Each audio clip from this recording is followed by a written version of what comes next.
Hey there, Michelle Taylor, LPCC, here to do a video about listening. Pretty simple, but very hard to do. So I'm a couples counselor, and a lot of the time I spend in couples sessions kind of being a referee. Time out. Hey, let's not get in that cycle again. Hey, time out. Let's hear each other. But just to boil it all down, I'm going to quote the great Oprah Winfrey. She interviewed many, many different people, from KKK members, rapists that were in jail. I remember that episode. Beyonce, all the celebrities that she interviewed. So a whole spectrum of people. And one of the things that she said, and I love this quote, is the common denominator in all human beings is that they want to be seen, heard, and know that they are valued.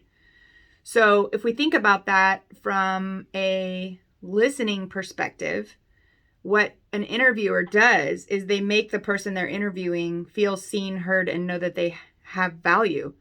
And, that's what makes a good interviewer. It makes the person open up. It makes them talk a little bit more about their experience because they feel like their experience matters. Now, why is this so hard to do in relationships? Well, an interviewer has to put their ego aside, has to put their feelings aside, and ask questions just to be a neutral party and be non-judgmental, just non-biased. So the same thing goes for being a therapist. Is my role is not to have my ego be in the session. I have to put my ego aside. I have to be a neutral listener. I have to help the person express their feelings the best way that they can't, help them get to the root. But more importantly, I help them feel seen, heard, and know that they have value. When I go to my own therapist, same thing. I feel seen, heard, and valued. There's no judgment. We explore things without judgment. But there's also an end to it. So I think that's an important part of it too. Why it's so difficult in relationships to be a good listener is because it's a never-ending listening cycle. So what I tell couples is to practice a listening exercise that has a beginning and an end. And maybe you do it daily for 20 minutes, 30 minutes, where one person one day is the talker and one person one day is the listener.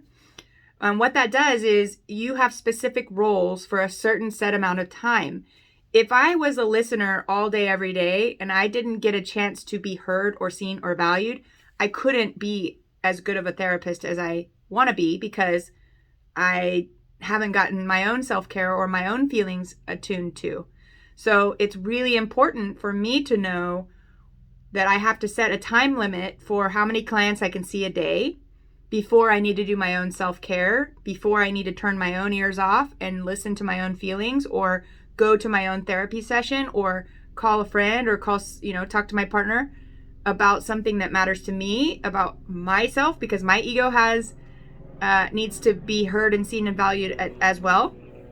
So I know to put a cap on my listening skills and have a time limit. If I went overboard one day, let's say I saw clients from the time I woke up to the time I went to sleep, I know for a fact I would be burnt out by half of the day, because your brain just cannot possibly take in all that information without processing and getting something out internally. So how to put that in the context of a relationship is just a simple exercise. I call it the dialogue of intimacy, where the talker is the talker. They kind of can free associate and they could talk about whatever they want to talk about.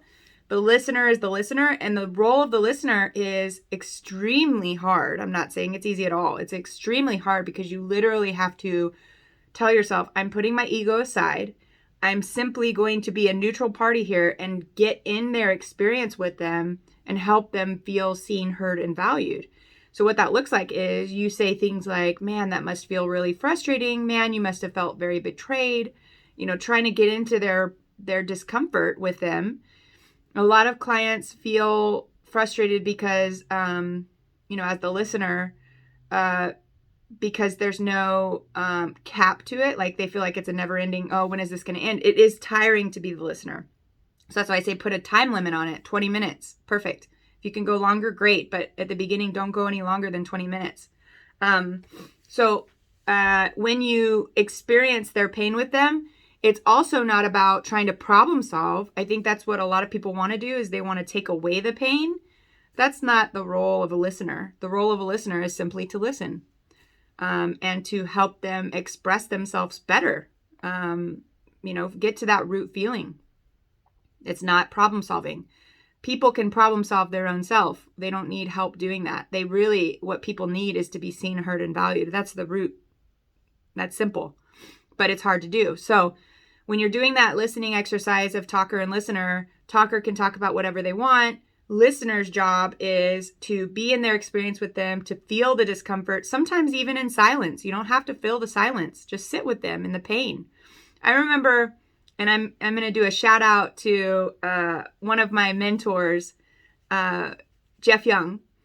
I hope he can see this, but I always think about who are some really great listeners in my life, and he always comes to mind. And what's ironic is he wears a hearing aid, and but I use him as an example.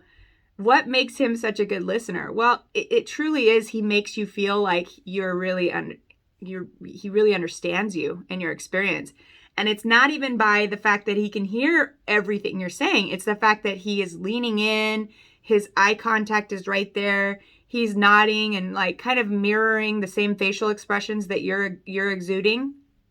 And it's crazy that, a person who wears a hearing aid, to me, is the greatest listener that I can think of. And, if I think about all the listeners in my past of people who have been great listeners to me, it's the same thing. It's not about them problem solving or them trying to fix my issues. It's the fact that they see me and feel with me and sit in my discomfort with me, because that's not fun to do. It's not fun to do by yourself. It's fun. It's better and easier to do when you have somebody to walk through it with you.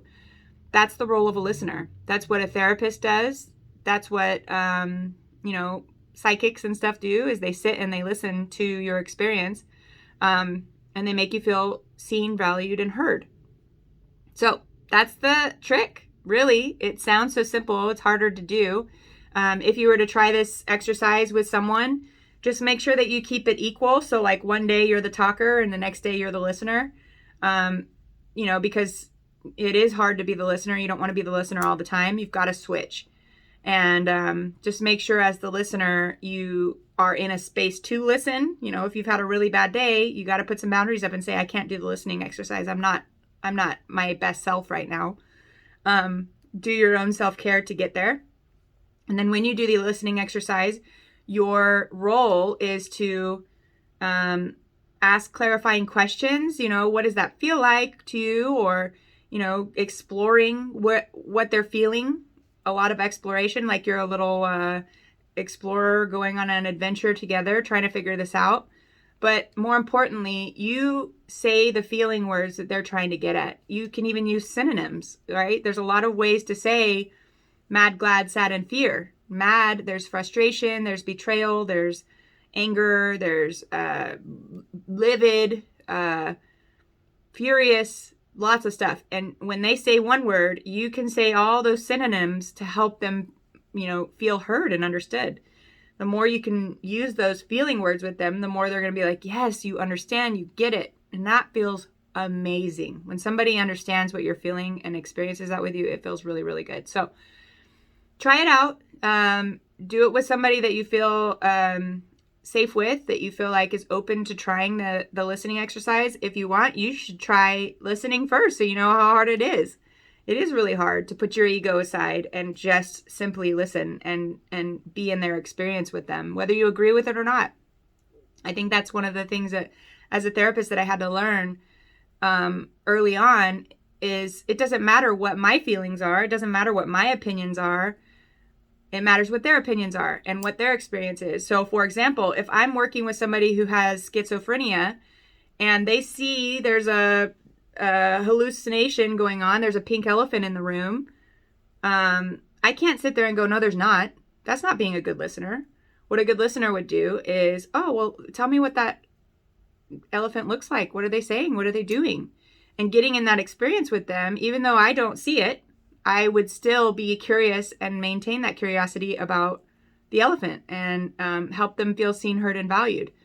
And that's all it is. It is, even though you don't agree with them, or you might have a different opinion, or your narrative is different in relationships, that often happens. Your narratives are different. If you're going to be the listener, put your narrative aside and try to get into their narrative and feel what they're feeling. Sound simple? Let me know how it goes. Bye.